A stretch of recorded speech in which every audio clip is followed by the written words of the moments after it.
this is nerve-wracking. The waiting and all these beautiful, like gorgeous ladies around you, you really have to be confident to be able to walk into their room and like kill it. But I'm just trying to have fun because you only get 10 seconds to show your best and show your personality. You do kind of freak out a little bit, but you just gotta go in as confident as you can. My agent gave me the advice that I just like have to show my personality, just show the real me.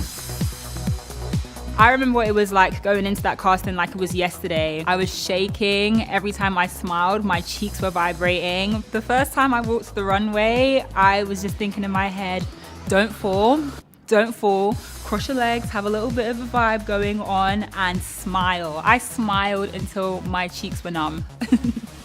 This is my 8th year, but I'm still nervous, but I'm really enjoying every moment. I did the show once last year. I was just really petrified and excited at the same time. And once I stepped onto the runway, it's like uplifting. So you just like want to go and kill it because everyone else is killing it and you're like, we got this.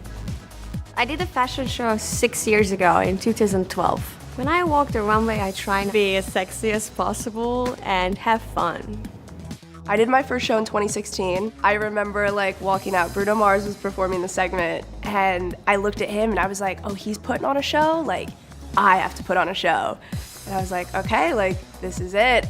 My first time on the runway was amazing, especially because it was in China. It was the best feeling of my life, for sure.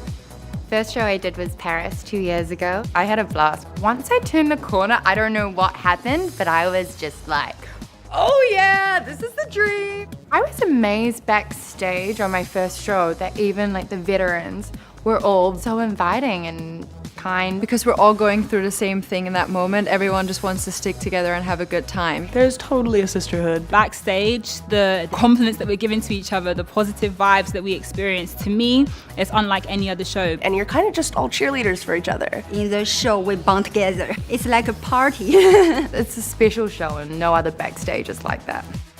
The women are so empowering. They embody something that a young girl like myself really wanted to be. Doing the Victoria's Secret show changed everything because not a lot of women have done it yet. It gives you that title of, yeah, fuck the Victoria's Secret show, no one can ever take that away from you. So I feel like all the hard work, it's like the biggest reward at the end. Nothing beats the Victoria's Secret show because that's where you really get to show your personality. It's a really exciting experience. You can be who you are. That feeling's unlike anything else in the world.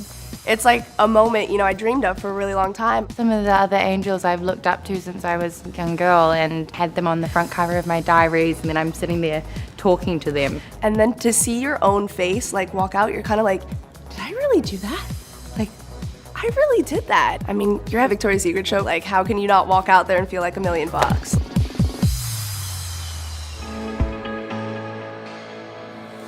The reason that we use the artisans that we do is because they're extremely creative. They have their own hand, they have their own process, and we love to challenge them. We want it to look like a parachute. So it's really a big collaboration. This is the most artisans on one wing, I think, ever. I think that the viewing audience would be surprised how much work goes into each one of these pieces.